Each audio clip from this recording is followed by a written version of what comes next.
If you play Risk of Rain 2 like I do, you might take every item you see without much thought behind it except for maybe the Lunar items. And while this works for a lot of items, it's still worth knowing what you're getting yourself into after you pick them up. Hi, I'm Socks, and my ultimate is almost ready. And today, we'll be going over one tip for every single item in Risk of Rain 2. Some tips will be pretty obscure, but I'll be going out of my way to find an actual tip for every item instead of something useless. We have videos for that already. For items like Paul's goat hoof that just give you a basic buff, I'll be giving a tip for that buff instead of the item, if that makes sense. I'll be going in this order of rarity on screen, and each rarity will be timestamped in the description below. Anyways, I'll stop yapping about disclaimers now, and let's get into this just ridiculously long video.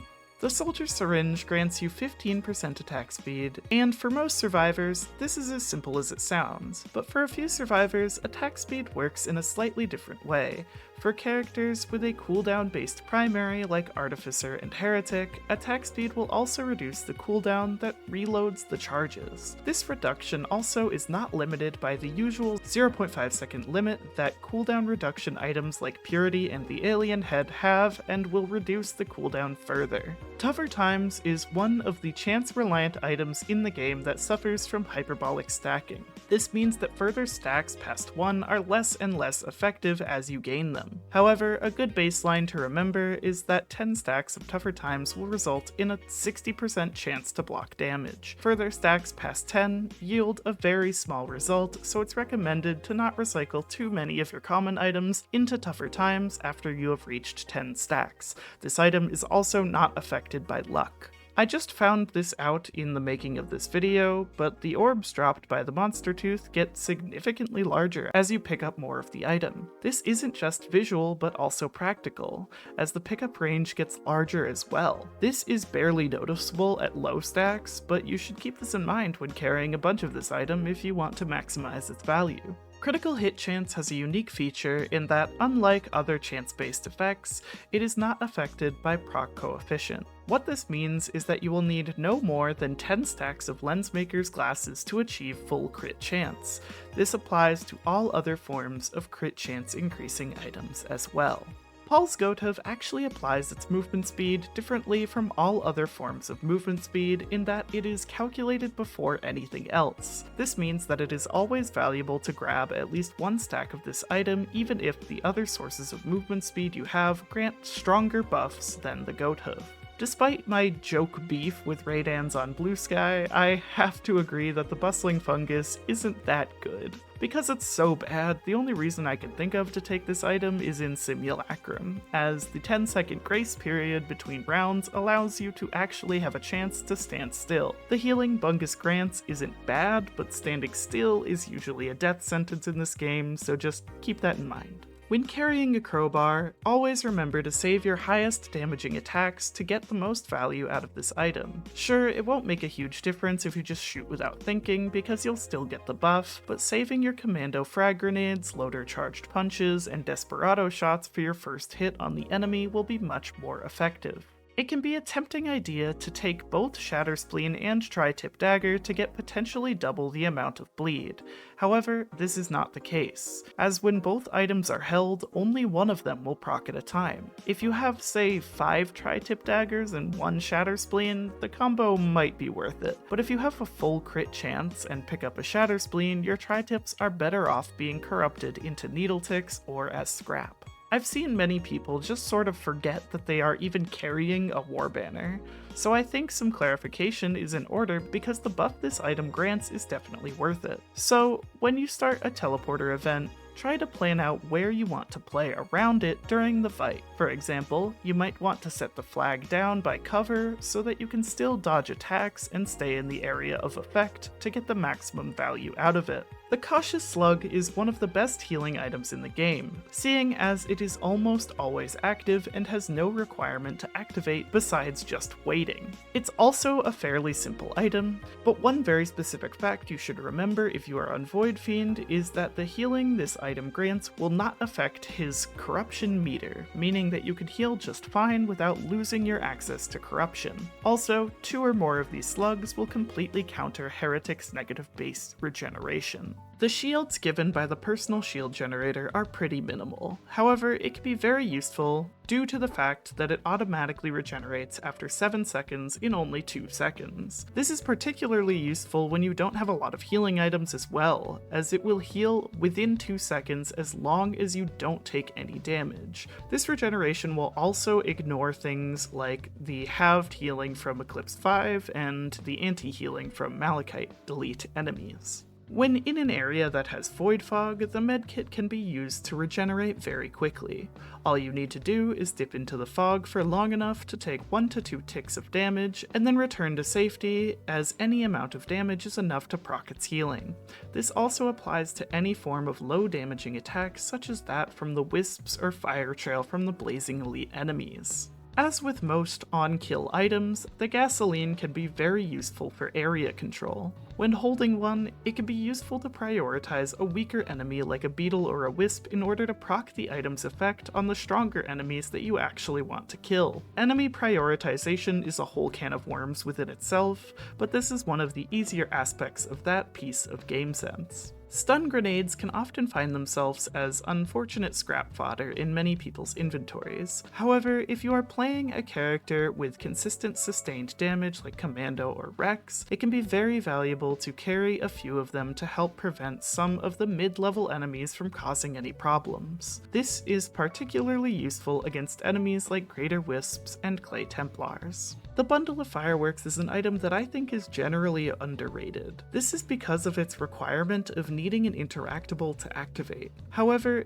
the damage it can deal is absolutely worth it. Because of this, you should think about what interactables are available to you during particularly intense moments. You should also plan ahead for this by leaving a chest or 2 in the teleporter radius closed so that you can activate them for even more damage later. Also, it goes without saying, but the remote caffeinator can help you a lot with activating this item. The energy drink is a pretty simple item, so I'm going to just sort of skim over it a bit. It does provide a higher movement speed buff than the goat hoof, but remember that the energy drink's buff only activates while you are sprinting. This can maybe give you more control over your character, but it's never really that serious. You can usually grab as much of these as you want, but remember that your character might be difficult to control if you have too many. When taking a backup magazine, think about how often you really use your secondary ability on your particular survivor. Are you someone like Loader who uses her grapples all the time, or are you Engineer that could really allocate that white item into something better? The character I'd say who has the worst interaction with this item is Railgunner, as all it allows you to do is shoot more times before you have to reload with her first scope. But the additional shots will not have the enhanced damage from a perfect reload, so it's really not worth it.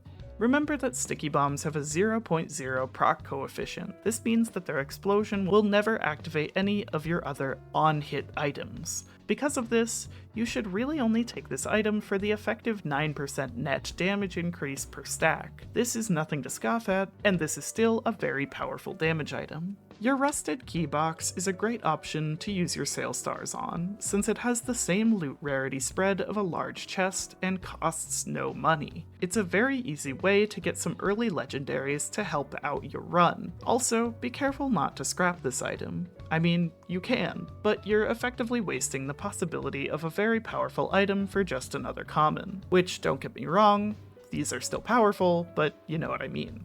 If you're new to this game, the armor-piercing round's description of dealing its bonus damage to boss enemies can be a little confusing. It's not like every enemy has an obvious label on them that tells you that. Wait, I suppose they do. Boss enemies are any enemy with a red health bar.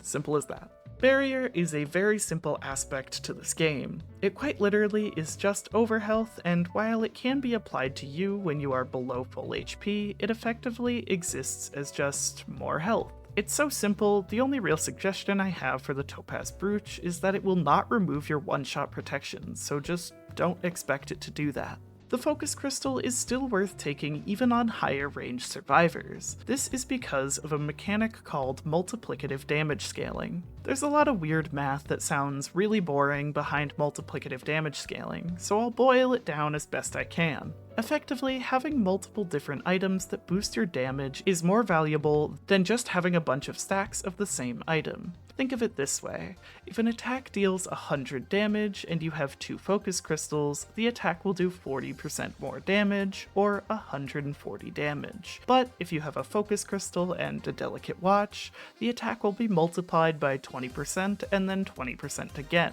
making the final damage 144. Have an even greater variety of items and you will get even more value from this feature. The Bison Steak is already an item that kind of sucks on its own, but one thing that makes it even worse, but sometimes better, are items that increase or decrease your maximum health by a percentage. A shaped glass reduces your health by 50%, and so your Bison Steaks will only give you 50% of the 25 maximum health it usually gives you. But something like the Stoneflux Pauldron, which increases your health by 100%, the Bison Steak will give you 50 health instead. Also, this item is your best friend on False Sun.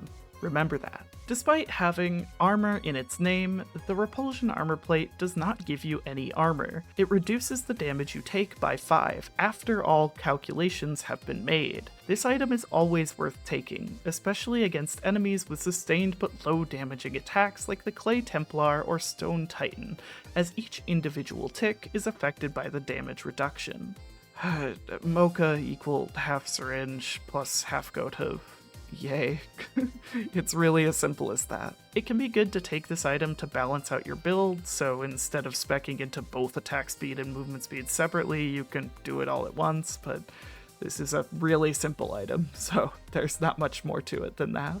Power elixirs will activate before your watches break, so, take those if you have watches, and just take them in general. These can be incredibly strong, so I really recommend that you carry one at all times, even after Eclipse 5, as it can be an absolute lifesaver. The only real tip here is to remember that you have the watch. Do not play recklessly. Pick up your power elixirs and unstable transmitters and keep your dang watches safe. They are the backbone of any build, and guess what? Backs can be broken. Remember that. Sounds like a threat. The same tip for the delicate watch applies to the oddly shaped opal. Remember that you have it. Yes, it's kind of just another buff in the background, but you can still lose that buff for 7 seconds if you take, say, 6 points of fall damage. I'm going to go out on a limb here and say that you probably don't want that. When in doubt, take the stairs. Say it with me, folks. The roll of pennies is not just a passive item. It's not, and never has been. These low damaging attacks, especially the Blazing Elite's fire trails, are just free money. They are simply free money. Obviously, you should only take the voluntary damage when you know you are absolutely safe to do so, but still, free money. Once you see it, you can't unsee it. The orbs given by the elusive antlers will always spawn in the direction you are looking, give or take a few degrees. This makes them predictable, and so that you don't have to be on edge looking for them at all times. Listen, if you're going to pick up a bolstering lantern, you better be planning to pick up 10 or more. Yes, the potential maximum attack speed buff per stack is high, but the way you need to earn it really isn't worth it. Since its nerf, I see this item as glorified scrap, unless you are playing as a survivor that has very high attack speed already. It's also not terrible to have on melee survivors, but even still, I'd go with another form of attack speed. The Chronic Expansion is another source of base damage that contributes to multiplicative damage scaling. Remember that the buff it grants is reset upon dealing damage, not killing, so as long as you shoot something every 7 seconds, the buff will stay. There are a few natural hazards that count towards this as well, such as the sulfur pods on sulfur pools, asteroids on Sky Meadows, the little damaging boxes on Rally Point Delta, and the vulture eggs on Siren's Call. The Warped Echo splitting the damage you take is incredibly useful towards saving your delicate watches from breaking, since you'll only ever need to heal at least 26% of the damage dealt before the Warped Echo deals the damage needed to break it. If you have any amount of decent healing, this should be easy. Also, remember that this item triples the effect of your on-taking damage items like Roll of Pennies and Razor Wire. I am not going to make a separate entry for each rarity of scrap because that would be a waste of my time. My tip for scrap in general is to consider how much you actually want. Don't just scrap all of your quote-unquote bad items for the chance at getting something better. Only scrap them if you know you can survive without them. Also, I like to stack each rarity within a certain breakpoint. Any amount of legendary or boss scrap is fine since you'll only ever need to lose one item for a 3D printer or cauldron. Commons should be a multiplicative of 3, and uncommons a multiplicative of 5, as that's how much the cauldrons in the Bazaar Between Time, Commencement, and False Sun Arena require of them. It's easy to remember, so just keep to it. The ATG Missile Launcher is just kind of another basic damaging item that you take and never let go of because it's amazing and it loves you more than your parents do. Probably. I suppose I'll just take this opportunity to explain how total damage works in this game. Total damage is percentage damage that is calculated after all other sources of damage are calculated. Basically, just a big number on the end of your damage, a big multiplier, sort of. Where most other attacks deal damage according to your base damage number, total damage deals damage according to the damage the attack that procced it dealt, if that makes sense. Take a drink every time I said damage. The Will-o'-the-Wisp is an interesting item in that it's kind of just if all the damage Gasoline dealt were packed into one hit. My one tip for this item is that its large area of effect damage can act as a pseudo-stun, as most medium and small enemies have an arbitrary breakpoint that effectively means that, if they take enough damage, they are briefly stunned.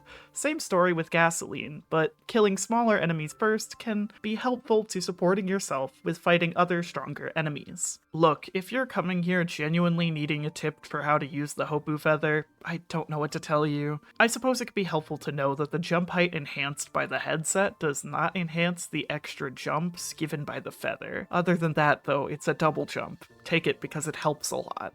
Yay. Ukulele is another fairly simple damaging item, so all I'll say for this one is that if you're picking it up, you should be picking it up for its proc coefficient to help your proc chains, not for its damage. 80% total damage is definitely nice, but being able to hit a massive group of enemies, even with a 0.2 proc coefficient, is incredibly valuable. Leeching Seed bad. Green Scrap good. Turn Leeching Seed into green scrap. I guess it can be nice to know that the healing it gives per hit is affected by proc coefficient, so if your proc coefficient is above or below 1, it can be more or less effective. But seriously, if you want lifesteal, build into crit and get the Harvester Scythe. Since I'm a sucker for cute little tips and we already talked about attack speed, a neat thing about the Predatory Instincts is that you will also gain the buff when hitting an enemy's weak point with Railgunner's Scope. The more you know. The Out of Combat status is a status you get from not dealing damage for more than 5 seconds, and this can be useful to remember if you are trying to get the maximum value out of the Red Whip. Don't be surprised when you are doing something as simple as scoping in as Railgunner, and that removes the buff. It can also be very useful to carry a few Red Whips for the post-teleporter fight parts of the game where you need to save time running to a chest or something like that.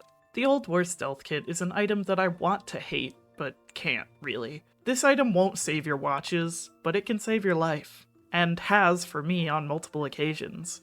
My tip for this item is to pair it with the Genesis loop, as they will proc at the same time, making you able to reposition the explosion much easier. Harvester Scythe is just an objectively better Leeching Seed. This item is still mediocre, as is the case for most other healing items, but it can be helpful for some decent sustained healing in most of your runs. I don't think you should fully rely on this item for healing, though. My advice is to hold on to it until you find stronger healing items and then just scrap them. The Fuel Cell might seem like a simple item to help your equipment's uptime, but in my opinion, this item is far more important for saving time in general, especially with some of the strongest equipments like the Royal Capacitor and definitely the Recycler. The Fuel Cell can be used to save so much time in your runs. Always remember how it interacts with your particular equipment. Don't be wasting your time by carrying one with a crowdfunder. Infusion has a fun tech behind it that I'm confident most people don't know about. If you have at least 11 stacks of the item and have charged them all to full, you can actually use a scrapper to scrap 10 of the 11 stacks, and despite only having 1 stack left, you will keep all the health you had before. It's a pretty rare thing to be able to activate, but when you see a 3D infusion printer, remember this tip. Bandolier is an item that is incredibly specific in which survivors can use it well. Every survivor can get some use out of this item, but the only time you should really be taking it is if your survivor has a long cooldown you want to use more often, like Railgunner's Overcharged Shot, Captain's Diablo Strike, or Loader's Pylon. On most everyone else, you could probably allocate that uncommon item into something else. What is there to say about the Berserker's Pauldron? It's a fine item, but is often better off as scrap. My philosophy for this opinion is simply that a lot of the buff this item offers gets wasted because you don't need it after you kill the monsters around you. It's a neat reward, but it's not nearly as helpful as some of the other on-kill items in this game. The Rose Buckler is one of the most slept-on uncommon items in the game, and I highly recommend you carry a few of them. 40 armor is no joke, and while you have to be sprinting to get it, that isn't hard at all. I am going to combine both bands into one tip since they are very similar. Kotaro's band has a higher damage potential, but Runald's has guaranteed damage. You should still take both of these though, because they are some of the strongest items in the game. My one tip is to remember what attacks and items can trigger this ability. The list is far too long to rehearse here, but remember that the breakpoint is 400% base damage. Bonus tip, the Blast Shower will cleanse the cooldown of both bands because for some reason it is considered a debuff.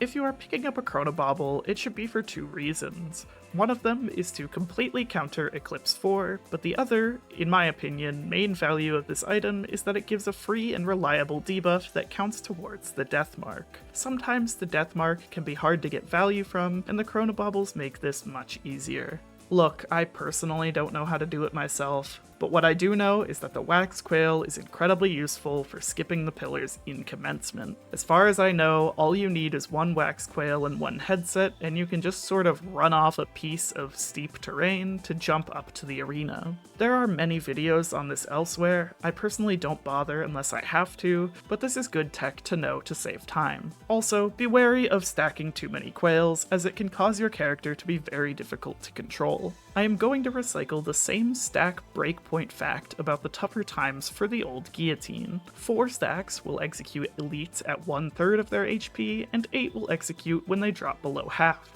These breakpoints can be nice to remember when planning ahead for when and how many of your items to scrap. The Warhorn is a similar story to the backup magazine. Use it when you have an equipment that you activate often or an equipment that pairs well with the added attack speed. Using it with something like the Recycler would largely be a waste of time, as you're likely going to waste a lot of the buff given by the horn.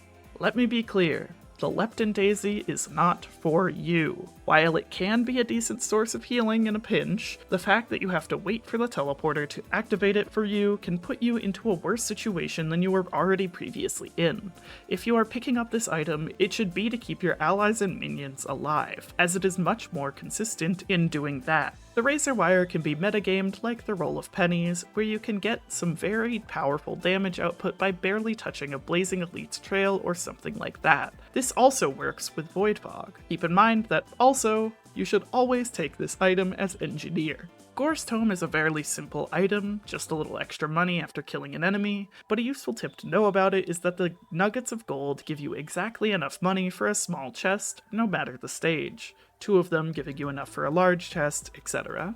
Squid polyps can be very powerful for their damage, but I think the actual value comes from their knockback capability on enemies like Mithrix. It can be helpful for keeping enemies off your back, especially with their high attack speed. It's worth keeping these dudes alive if you can. The Death Mark is an incredibly powerful item, but it can sometimes be hard to activate. As more items and more debuffs are added to the game, it has gotten significantly easier, but even still, I recommend that you utilize the debuffs you can activate at will to get maximum value out of this item. Things like Acrid's passives or Void Fiend's slow combined with your basic burns and bleeds. Also, it's never really worth it to stack this item more than like 5 times, as enemies will rarely take that long to kill. The Hunter's Harpoon might be the first item on this list I genuinely do not have anything to say about. I suppose you can get real value out of this item if you pair it with a Forgive Me Please, but other than that, it's as simple as it says on the tin.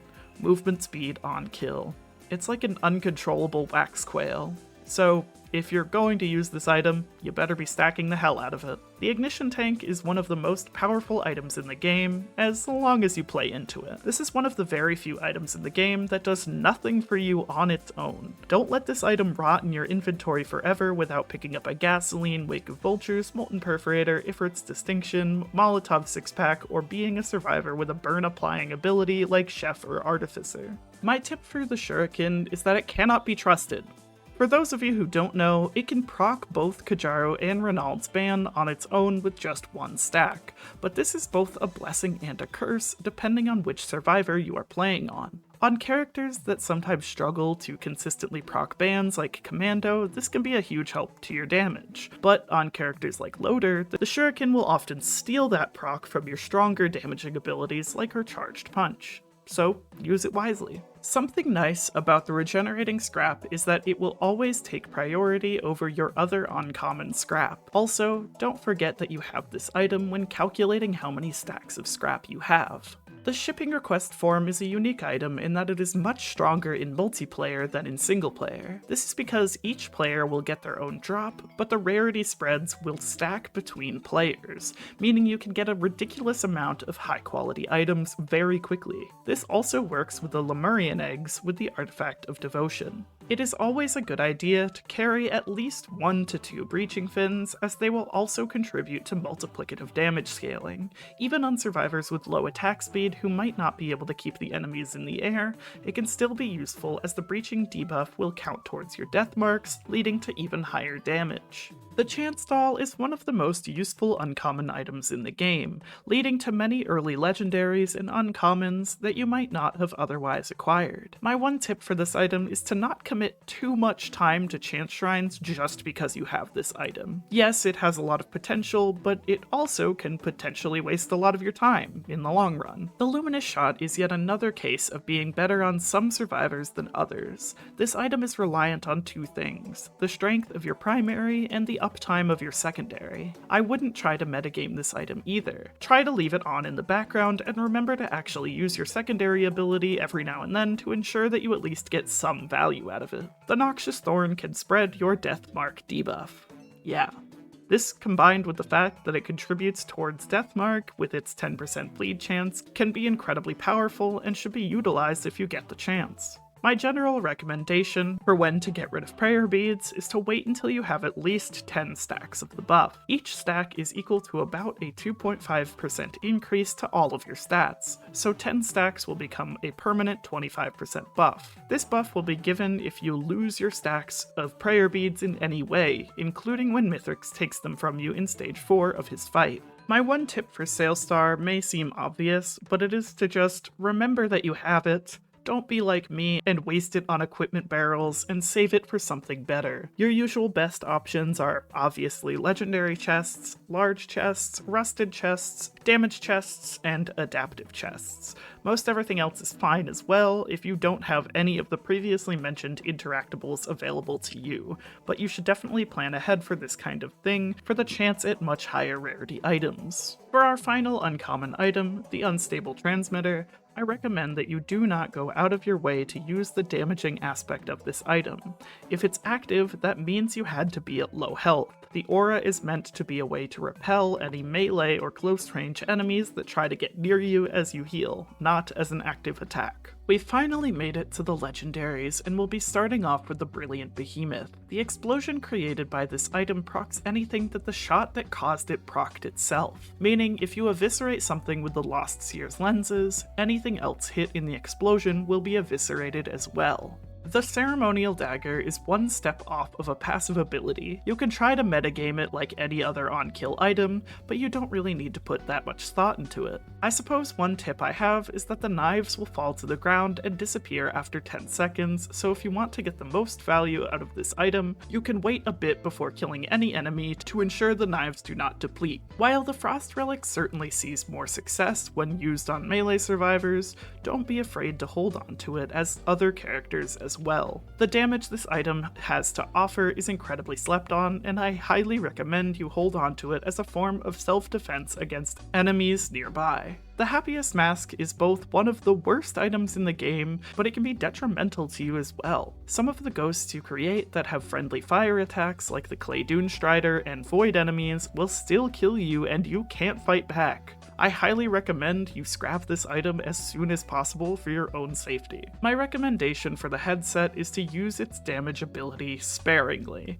Taking this item for its fall damage immunity can be strong enough on its own, so unless you know that you have the time to wait for it to recharge, I recommend you hold off on using the damaging ability. Don't waste it on smaller enemies, and save it for the stronger ones. If you intend to keep holding on to a Nukahana's opinion, remember that its damage is entirely reliant on how quickly you can heal and how much health you have. This is tip number 4000 that's just be sure to plan ahead for the items you want to build into. Think of the Unstable Tesla Coil as a ukulele that is centered on yourself. It should be used to clear out groups of weaker enemies and proc your other on-hit items. You should know that there is no way to reduce the 10-second cooldown, so it can be kind of annoying to play around. This is yet another item that acts more as a passive than something you can plan ahead for. If you get a 57-leaf clover, use it. This is one of, if not the strongest item in the game. The math is more complicated than this, but you can generally expect your chance-based items to get twice as effective. 5% becomes just under 10%, 10% becomes 19%, etc. It is a very complicated item, but just take it and hold on to it dearly, okay? The Sentient Meat Hook pairs incredibly well with your area damage items that might not get as much value out of their area damage without it. Mainly, the Sticky Bomb can get significantly more value as the explosion won't go off until after the enemies have been pulled together. Other than that, this item is one of the most powerful in the game, so definitely take it if you get the opportunity. Yet another item that can be treated as a passive is the Alien Head. It would be very difficult to metagame this item, so just having it on most characters is useful. I can recycle my Bandolier tip for this item as well and say that it is very valuable in terms of saving time with the survivors that have longer cooldowns. Pairing the Soulbound Catalyst with your Forgive Me Please builds can quickly snowball the power they already have. This is because both items buff each other and can defeat most runs alone. If you really want to push your gameplay to the next level, I recommend recycling your Dio's best friend into other more powerful legendary items. This is because in order to get value out of Dios, you need to die, and if you want to get better at the game, you shouldn't be dying. Sure, this can sound a little patronizing, but I mean it. It's fine if you want a safety cushion, but you should be practicing staying alive.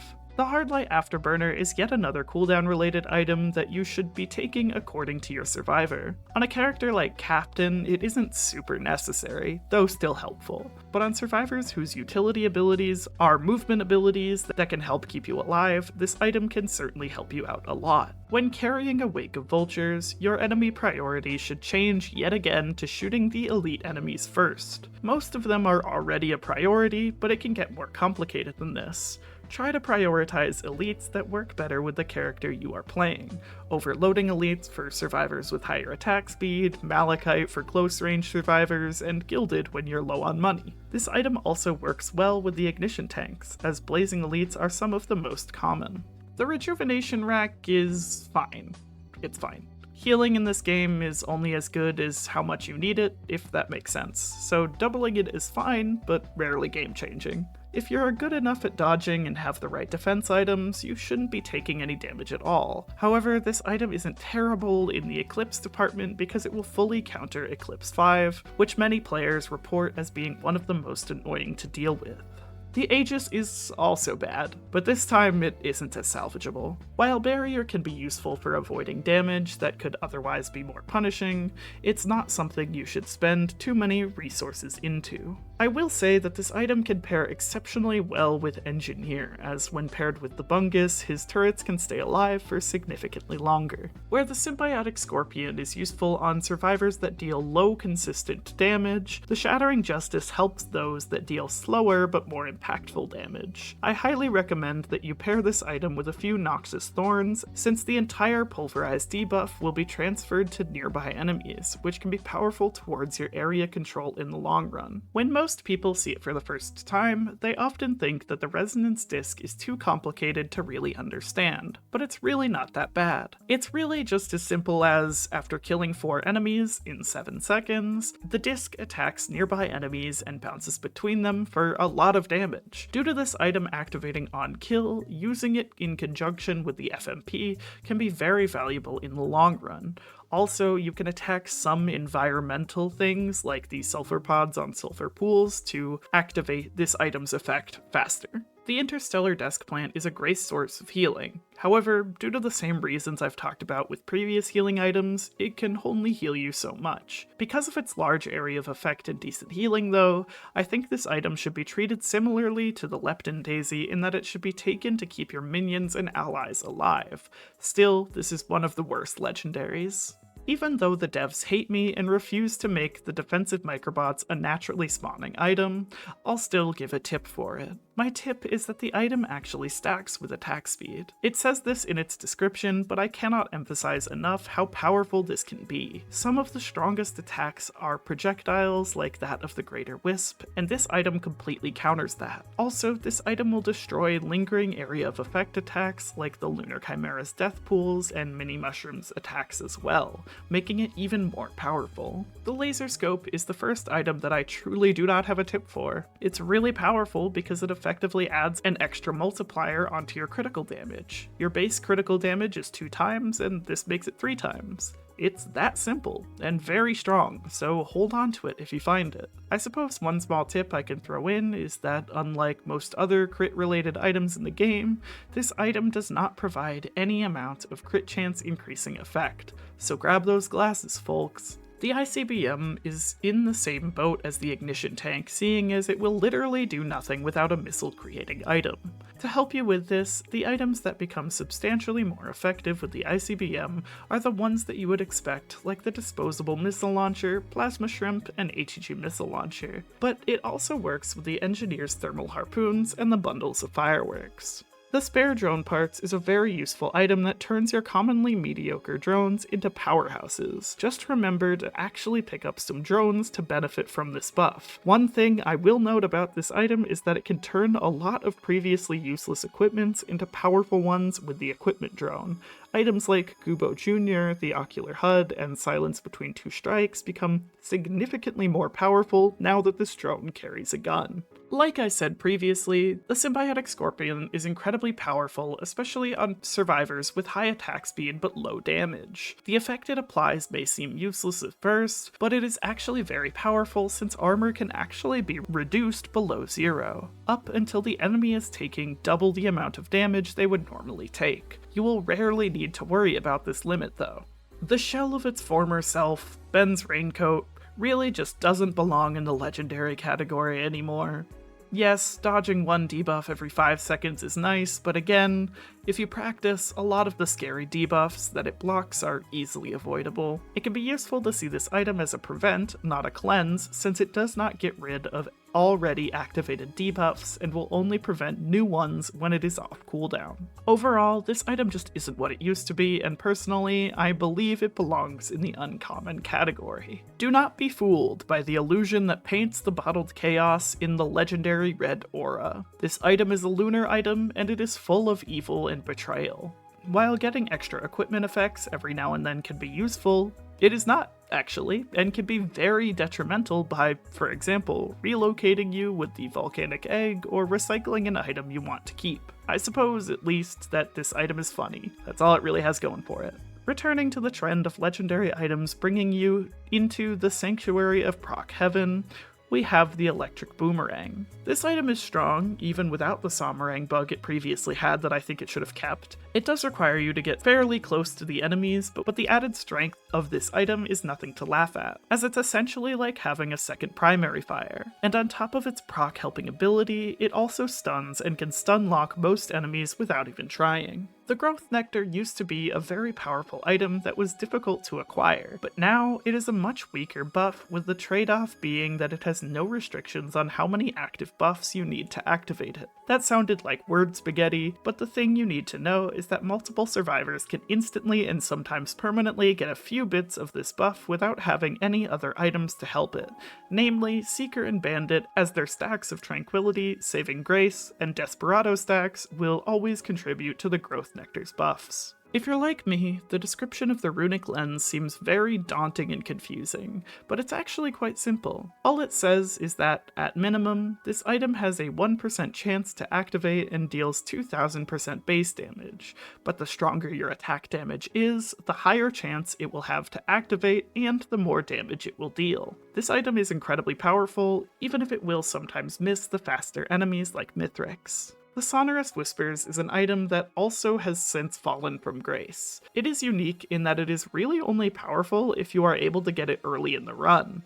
I have tested this in the past, but if you were to start with a Sonorous Whispers with the Artifact of Rebirth, you get an average of 15 to 20 extra items by the time you reach Mithrix's arena. This sounds great, but remember that in most runs, you won't get this item, let alone a legendary at all, until stage 4. And by then it will only yield you a few extra items. This isn't so much of a tip, so much as a recommendation on how happy you should be to see this item, depending on when you find it in your run. And our final legendary item of this video is the War Bonds. Despite being described as launching missiles, this item will not be affected by the Pocket ICBM. Even still, this item can be incredibly useful to chunking down a boss's health to make the fight significantly easier. Also, the money you earn between phases of the False Sun and Mithrix boss fights will re-trigger the missiles for each individual phase. Also, do not pick this item up when running the Artifact of Chaos because it will target you if there is nothing else to target. Ever wanted 2 bison steaks and half a Kasha slug? No? Well, too bad. That's really all the Titanic Neural does.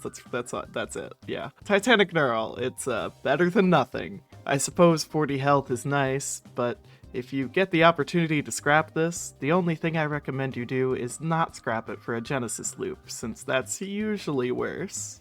I'll take this opportunity with the Queen's Gland to explain the value of minions. Basically, none of the minions or drones in this game are worth taking for the damage they deal. Obvious exceptions are obvious. The real value of minions is to distract enemies from shooting at you, which can significantly relieve the pressure of a normal run. My advice is to not sleep on these items because of this. This also goes for drones. The previous tip applies to the Aurelianite from the Halcyon Seed as well, but my real tip for this item is that you should really prepare ahead of time, since if you take this item into the False Sun boss fight, he will take it from you in stage 4 and turn her against you. Remember that Little Disciple will fire faster as your movement speed increases. Keep this in mind when designing your build around it. This item also excels when used on survivors who have the Agile attribute on their abilities like Huntress or Mercenary. Both pearls are absolutely worth trying to get if you have a cleansing pool at your disposal. If there's a lunar pod on the map as well, you should take the item it gives you even if you don't really want it for the sole purpose of trading it for one of the pearls. Remember that cleansing pools will take lunar equipment items as well. As with most on-taking damage items, I highly recommend that you use the Genesis loop on Engineer, since his turrets will get a lot more value out of them than you can. Remember that attack speed decreases the time for the explosion to go off, in turn making this combo incredibly powerful if you're able to survive after it drops you below 25% health. The Artifact Key is one of the only items in this game that does nothing past 1 stack of the item. This means that it will not deal more damage to the Artifact Reliquary if you are carrying more than 1 stack. Also, if there are other keys lying on the ground when you use a key, they will all disappear. The Molten Perforator is lying to you. It does not actually deal 300% damage per explosion, but instead deals 300% total damage. This is significantly more powerful than it says, and because of this, you should be saving your stronger abilities for procs of the Molten Perforator. If you have the chance though, it really doesn't make a difference. Do not forget about the Shatterspleen's secondary attribute of exploding enemies that are bleeding when they die. This can be easily metagamed by focusing down the enemies who are close to death and are currently bleeding, so that you can snowball your damage into the other stronger enemies. The Mired Urn is incredibly valuable on close-range survivors like Loader and Mercenary. It can be a great solo healing item if you have the resources to be able to get near the enemies. Remember that you need to be in combat for this item to activate, so don't be surprised when it doesn't heal you as you just casually walk past an enemy. You need to attack them first. The Charged Perforator has the same lie of the Molten Perforator and actually does 500% total damage instead, making it one of the most powerful damage items in the game. One thing that can slightly hold it back though, is that enemies that are fast enough can actually dodge the lightning strike, so it can be useful to pay attention to if your strikes actually finished off an enemy or not. The empathy cores scale incredibly well with the spare drone parts. This is because they already gain increased damage from each ally you have. This, combined with the majorly increased attack speed of the spare drone parts, can make these items incredibly powerful, almost soloing runs on their own. Don't forget to pick up as many drones as you can when carrying an empathy cores for obvious reasons. Using the Planula on Seeker is a very smart idea since it will heal you from the excess damage dealt by Sojourn, in turn allowing you to stay in it much longer. Other than that, this item is a little bit of a joke, and I recommend scrapping it for something else. The name of the game for the alpha constructs given by the defense nucleus is quantity over quality. Because of this, just 1 to 2 stacks of the item isn't great, but if you are able to stack a lot of them, it's not such a bad idea as it will both allow for the distraction capabilities mentioned earlier from minions, but it will also snowball pretty aggressively if your constructs all shoot the same enemy at the same time. We're finally here to the final 3 rarities, starting with the Void items. The Void items are going to be a little different tip-wise, in that I'm going to give my tip on whether you should pick them up or not, as picking them up removes your access to their uncorrupted version. Starting off with the Benthic Bloom, you should almost never take this item. The 57 Leaf Clover is one of, if not the strongest item in this game, and by taking the Benthic Bloom, you are losing access to that in favor of an item that can sometimes be detrimental. Just because an item is in the common or uncommon category does not mean it is underpowered. It's quite the opposite, and in reality, common items are the backbones of your builds. This item will take those away, and while yes, it can give you some powerful items, it can also, and is much more likely to, corrupt your already good items into worse ones. It is always smart to carry at least 2 stacks of the Encrusted Key before using one. The Encrusted Key is significantly more valuable as it can give you access to some of the strongest items in the game, and because of this, you won't want to lose it. Sure, if you just use it when you get it, it's probably going to be fine, but you might as well plan ahead for the chance at multiple very powerful items instead of just one.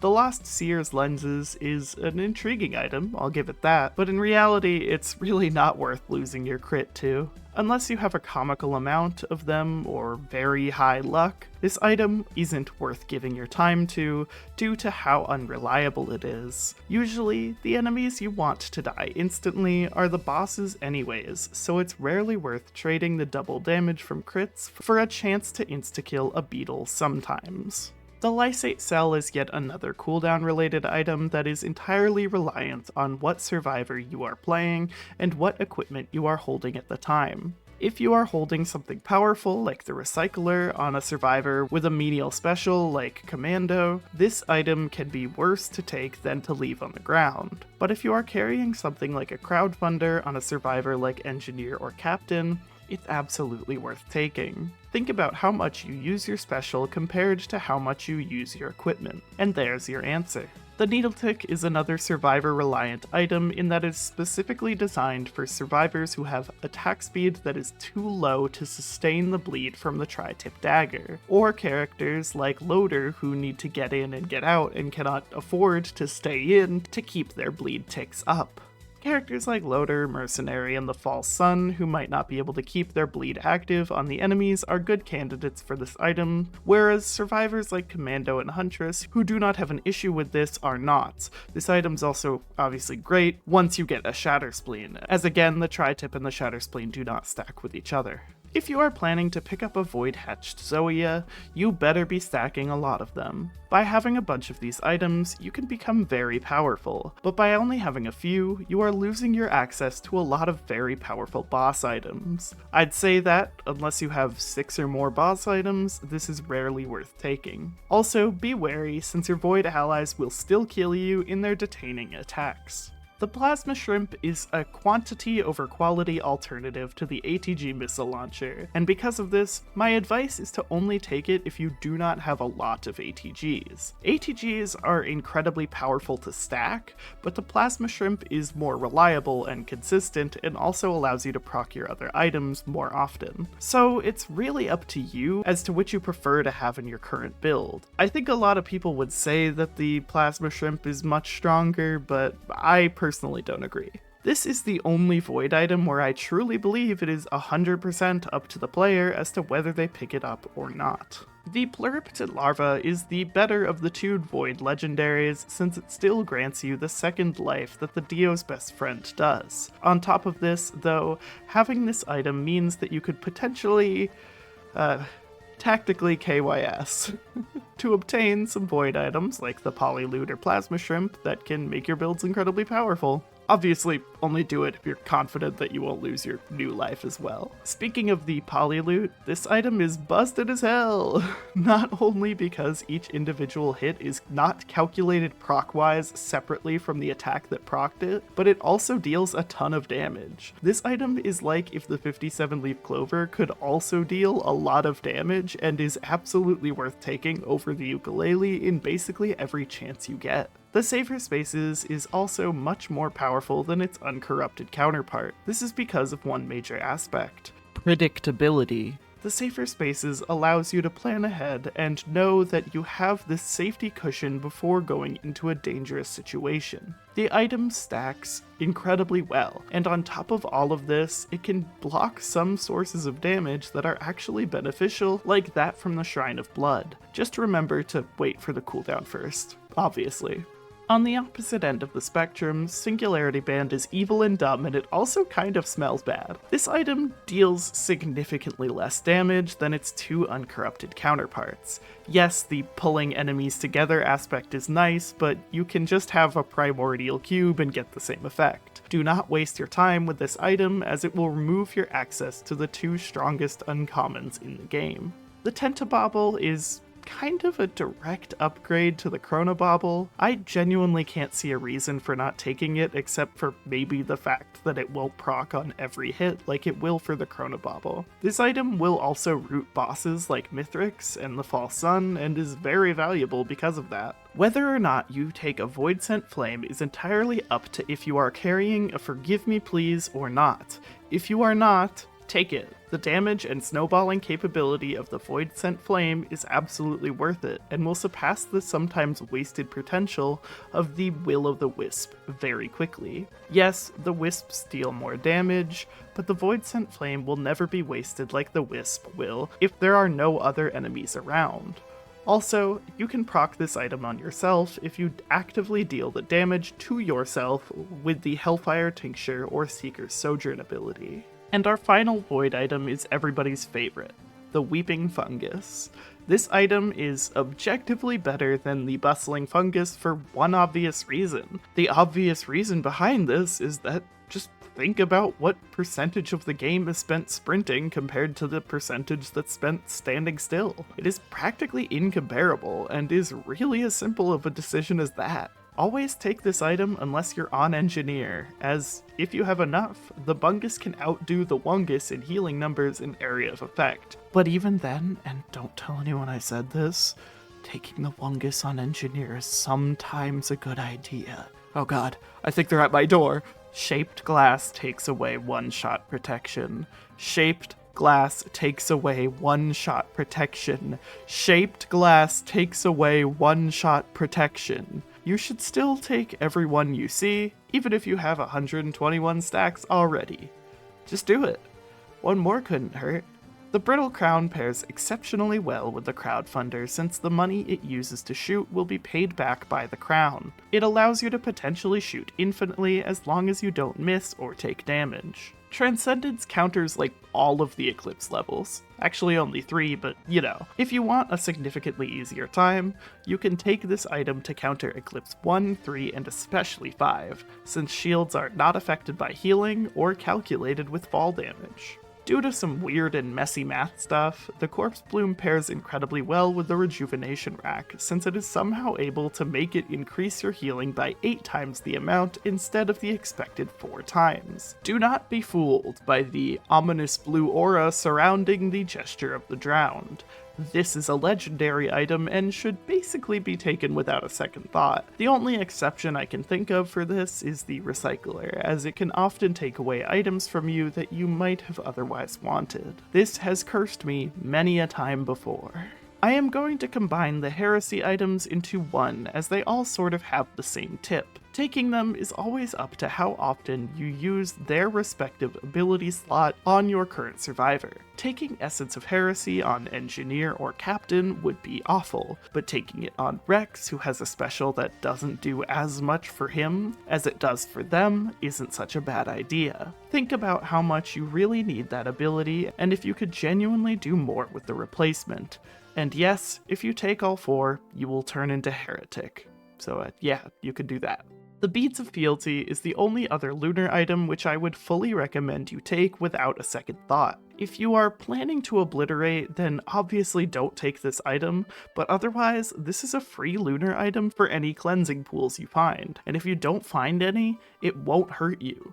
If you are taking a focused convergence, you better be planning to skip the pillars at commencement. This is because of how comically small the Pillars of Soul become after just 1 stack of the item. Otherwise, this is also on my list of Lunar items to always take because it's really fun and saves a lot of time in the long run, especially if you plan to loop. The Defiant Gouge is a lot of fun to use in my opinion for one simple reason. It saves time with the Shrine of Chance. When you take this item, Shrines of Chance will be your best friend and Shrines of Blood will become your worst enemy. That is, unless you are holding a safer spaces. Mercurial Rack is good. It contributes to multiplicative damage scaling. Yeah, the enemies also get the buff, but you're a lot more likely to hit your shots on them than they are on you. Reducing your cooldowns by a flat 2 seconds is nice, but losing out on a point of luck really isn't. I'm sure some 60,000 hour Eclipse 8 player would tell you that this item is secretly OP, but in my opinion, they are government shills for big Mithrics that cannot be trusted. If you are planning to pick up an Egocentrism, you better already be looping, because if you aren't planning to, this item can pretty quickly corrupt your entire build. It can be rather powerful, but for the same reasons as the Benthic Bloom, you don't want to lose access to some of the more powerful backbone items that I mentioned earlier, like your crit items and movement speed. If you pick this up, start putting your ass in gear so that you don't lose too many items to it. The Eulogy Zero can also replace items in 3D printers.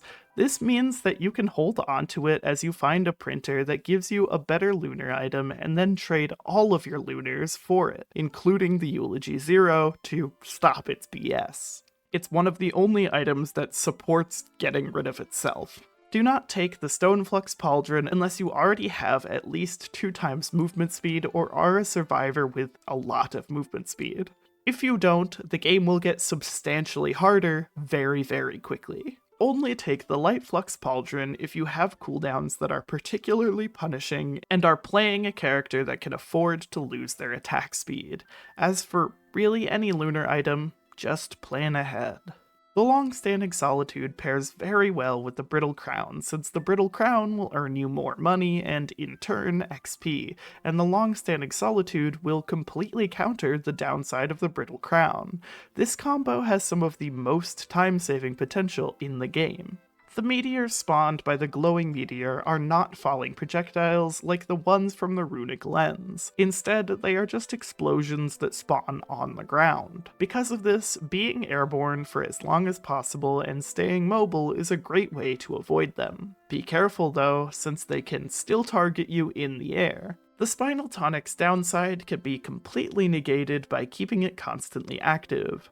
This can be achieved by also holding 4 Jesters of the Drowned and 7 fuel cells. If you are able to get that, this is one of the most powerful items in the game, but if you can't, it's really not worth the effort. The Hellfire Tincture has a really interesting interaction with the Void Scent Flame that I explained earlier. Because you are the one dealing the damage, you can actually proc the Void Scent Flame on yourself. Also, this item can actually be used to tick your health down below the threshold needed for items like the Unstable Transmitter and the Genesis Loop. It is highly recommended that you avoid holding an ignition tank at all costs when using a Hellfire Tincture for obvious reasons. And our final lunar item is the Effigy of Grief. I honestly don't know the value of this item. I don't think I've ever used it seriously. Just grab a chronobauble or any other equipment and you'll likely have an easier time. It will often end up just slowing you down instead of enemies, and it's just not worth the effort.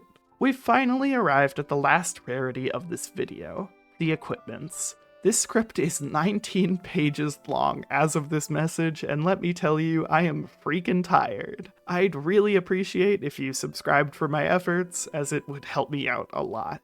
Thank you. The disposable missile launcher is a very similar item to that of the bundle of fireworks. This is for more reasons than them both being affected by the pocket ICBM, but instead is because they both do an excellent job of saving time when it comes to getting money to buy more chests. While using the disposable missile launcher to fight a particular enemy is smart, it can also be good to use it when there are no enemies around, as it will seek out any that you can't see yourself, hopefully killing them faster than you could, or at least showing you where they are. The Foreign Fruit is an excellent choice to take when playing as Void Fiend. Sometimes, healing items can be to your detriment on Void Fiend since they reduce your corruption meter. With the Foreign Fruit, you could use that heal at a more convenient time where you can afford to lose the corruption. Do not go around just throwing your Primordial Cube out wherever you want. You should instead be waiting until you have significantly powerful area of effect items or abilities available to you before using it. This item can be very powerful in a defensive way by keeping enemies away from you, but you should really just be using it to set up your other attacks. The Trophy Hunter's Tricorn is one of the most powerful equipments in the game, both allowing you to save time, but also helping you obtain some of the strongest items in the game. Because of this, my tip is to remember which items are dropped by which bosses. Your best targets should be the Imp Overlord, Molten and Overloading Worms, the Soulless Unit, and the Grove Tender.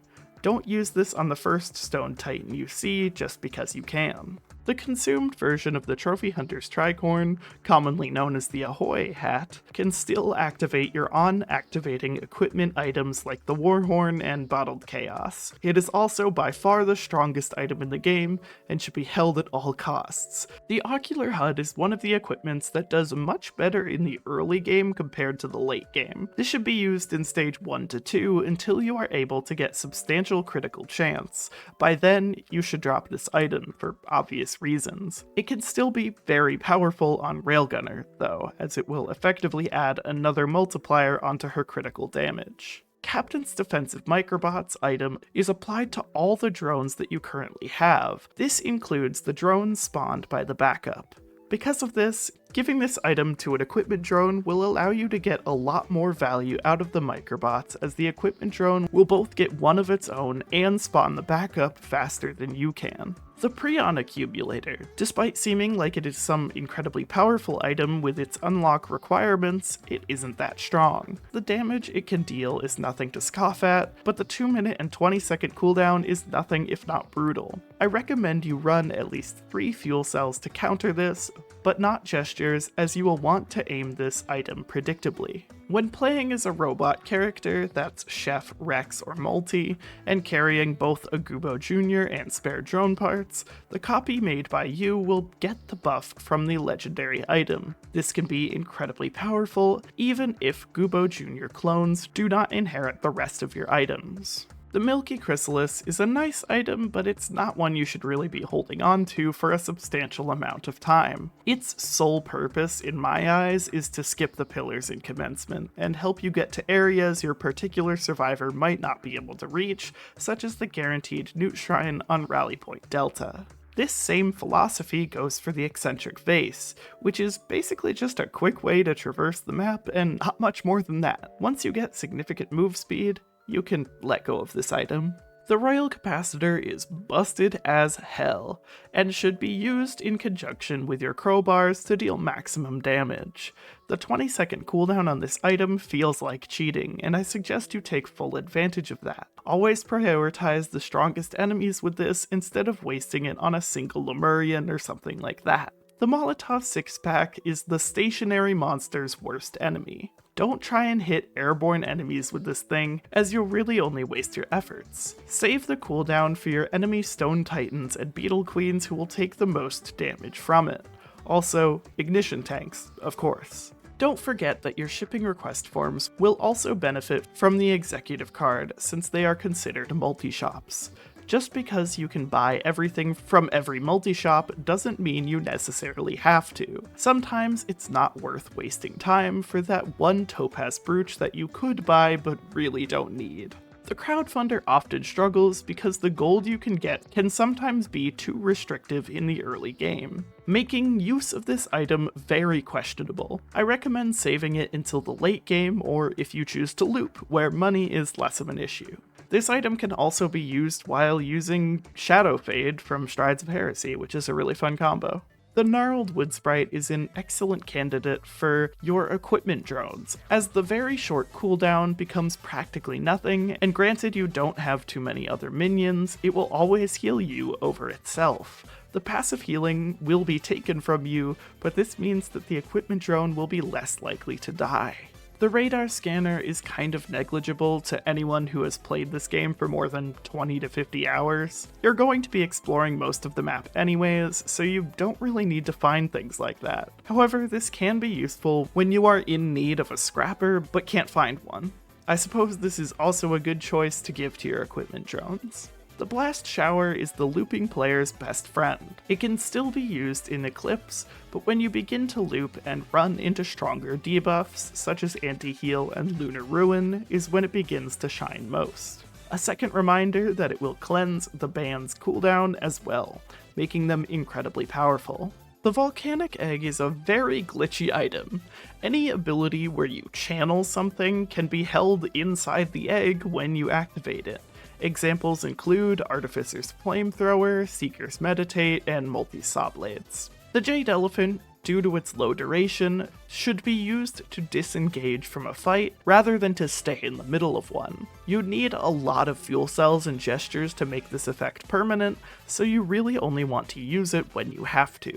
If you're in the market for single target damage, the Samarang is a great choice. Yes, its area damage can be incredibly powerful, but it will effectively deal much more damage the larger the enemy is, since it ticks individually for every millisecond it's touching an enemy, if that makes sense.